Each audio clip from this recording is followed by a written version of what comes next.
ఉన్న కేంద్ర ప్రభుత్వానికి తెలిసిన లెక్కలే 14 నుంచి 19 వరకు వాళ్ళు పరిపాలనలో ఉన్నోళ్లే. ఇవన్నీ లెక్కలు వాళ్ళకి తెలియకుండానే హామీలు ఇచ్చారా? ఇవన్నీ తెలియకుండానే వాళ్ళు హామీలు ఇచ్చారండి. తెలిసే కదా హామీలు ఇచ్చారు.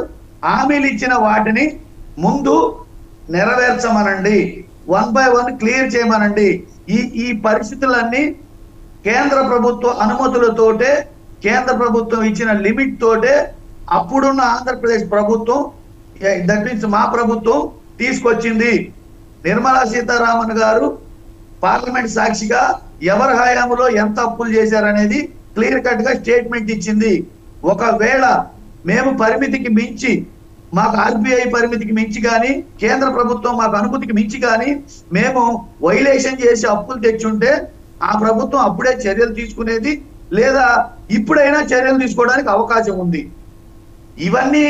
ఇవన్నీ పక్కన పెట్టి ఇవన్నీ ఏంటంటే ప్రజలకు ఇచ్చిన మాట, ఇచ్చిన మేనిఫెస్టో ఎక్కడ అడుగుతారో, ఎక్కడ తప్పుతారో అనే ఉద్దేశంతో ఇవన్నీ మాట్లాడుతున్నారనేది నా అభిప్రాయం. వెంకటేశ్వర రెడ్డి గారు, వాళ్ళ భవిష్యత్తు గురించి మీకు ఎందుకంటే చింత? మీ గతం, మీరు చేసిన వ్యవహారం వల్ల ఇవాళ ఈ రాష్ట్రం మొత్తం ఇబ్బంది ఎదుర్కొనే పరిస్థితి. కేవలం తెలుగుదేశం పార్టీ కాదు, తెలుగుదేశం పార్టీ ఒకటి ఇబ్బంది ఎదుర్కోవటం కాదు, పార్టీ పరంగా వాళ్ళు ఎదుర్కొనే ఇబ్బందులు అవి పార్టీ అంతర్గత వ్యవహారాలు. నేనేది రాష్ట్రం గురించి మొత్తం యాజ్ ఏ హోల్ స్టేట్ గురించి మాట్లాడుకుంటున్నప్పుడు 250 కోట్ల రూపాయలు రోజుకి వడ్డీ కట్టడం ఏందండి? ఎక్కడన్నా చూసామా మనం? మీరు చెప్తుంటారు వాసుదేవన్ గారు, మీరు డేటా ఒకసారి మీరు దీని మీద నాకు కార్యాలయాల మీద చర్చ అని చెప్పారు. దీని మీద కనుక డిబేట్ అన్నట్టే పూర్తి లెక్కలతోటి గత ప్రభుత్వం 14 నుంచి 19 వరకు ఎంత అప్పు చేసింది, ఈ మా ప్రభుత్వం ఎంత అప్పు చేసింది, దేని లిమిట్ ఎంత, ఎవరు పర్ క్యాపిటల్ సర్ప్లస్ లో ఉన్నారు, ఎవరు ఎక్కువ ఈ డబ్బు తెచ్చారు, ఎక్కడ లోటు బడ్జెట్ ఉంది అన్ని చంద్రబాబు నాయుడు గారి ప్రభుత్వ హయాంలో జరిగిన డేటా మొత్తం తెచ్చి ఉండేవాడిని. సరే, మా దగ్గర ఏంటంటే ఇది కూడా ఉంది. బహుశా మీకు సమాచారం సరిగ్గా లేదేమో. ఈ అంశం కూడా ఉన్నది. వాళ్ళ కేబినెట్ మీటింగ్ ఉన్నప్పుడు, ఫస్ట్ కేబినెట్ మీటింగ్ ఉన్నప్పుడు ఖచ్చితంగా ఈ అంశం మన దగ్గర, మన జేబులో పైసలు ఎంత ఉన్నాయి, మనం ఎంత ఖర్చు పెట్టుకోగలం, ఇవన్నీ వస్తాయండి.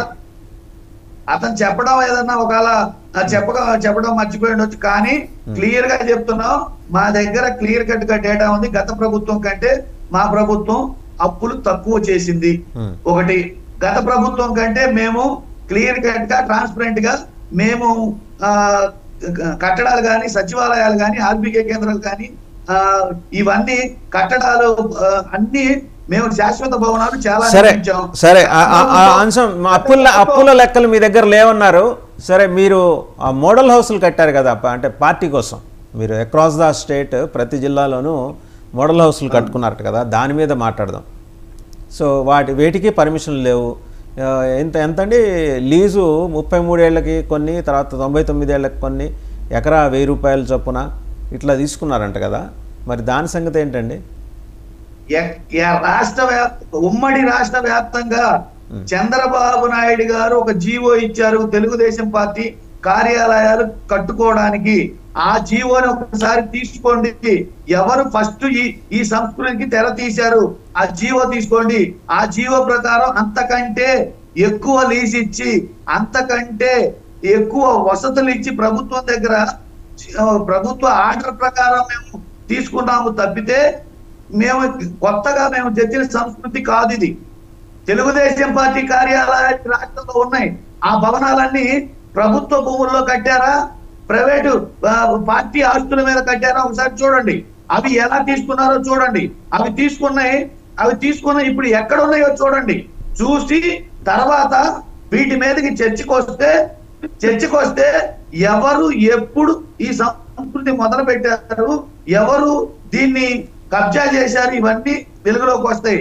ఇంక్లూడింగ్ తాడేపల్లి తెలుగుదేశం పార్టీ కేంద్ర కార్యాలయం కూడా ప్రభుత్వ భూమిలో కట్టినదే. రాష్ట్ర వ్యాప్తంగా తెలుగుదేశం పార్టీ కార్యాలయాలు అన్ని కూడా ప్రభుత్వ భూమిలో కట్టినవే. వాటి లీజ్ అగ్రిమెంట్ ఒకసారి వెలికి తీయండి దయచేసి. మీరు ఒక సగటు మీడియా పాత్ర వహిస్తున్నారు. ప్రజలకు నిజాలు తెలియాలి. నిజాలు తెలిసే పద్ధతిలో మీరు రూపాయికి ఒకవైపు నాణ్యానికి ఒకవైపు చూపించకుండా రెండు వైపులా చూపించమని చెప్పేసి దయచేసి మిమ్మల్ని వేడుకుంటున్నాను. రైట్. పూడి తిరుపతిరావు గారు, 2 అంశాలు ఉన్నాయండి ఇక్కడ. ఏంటంటే లీజు స్థలాల్లో మోడల్ హౌస్లు కట్టుకోవటం, అంటే దాని తెలుగుదేశం ఒక రిఫైన్డ్ వర్డ్ పెట్టింది, మోడల్ హౌస్, నమూనా గృహాలు పార్టీ కోసం కట్టుకున్నారట. వాళ్ళనేది ఏంటంటే వైసీపీ మీరు కట్టుకోగలేంది మరి మేము కట్టుకుంటే వచ్చే తప్పేందనేది. సరే, మీరు ధ్వంసం చేయగలేంది మేము చేస్తే తప్పేంటనేది వీళ్ళ వర్షన్. సో ఏ రకంగా చూసినా రెండు వైపులా న్యాయం ఉన్నట్టు అనిపిస్తుంది. మీరేమని అనుకుంటున్నారు తిరుపతిరావు గారు? అందరికీ నమస్కారం. వాసుదేవన్ గారు, డెఫినెట్ గా ఇవాళ వైకాపా ఆ విధంగానే వాదిస్తుంది, వేరే విధంగా వాదిస్తుంది. లేకపోతే వెంకటేశ్వర రెడ్డి గారు మేము తప్పు చేశామని చెప్పేసి ఒప్పుకుంటారని చెప్పేసి ఎవరు భావించట్లేదు.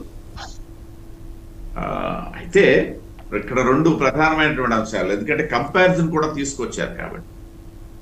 ఎస్, డెఫినెట్ గా గత ప్రభుత్వంలో మాకు బాగా గుర్తు, చంద్రబాబు నాయుడు గారు వచ్చిన తర్వాత, కొత్త రాష్ట్రం ఏర్పడిన తర్వాత ఏదైతే ఈ పార్టీ కార్యాలయాలకు సంబంధించి కామన్ గా అన్ని పార్టీలకు కూడా ఆయా పార్టీల తాలూకా పరిస్థితులు బట్టి, బలాబలాలను బట్టి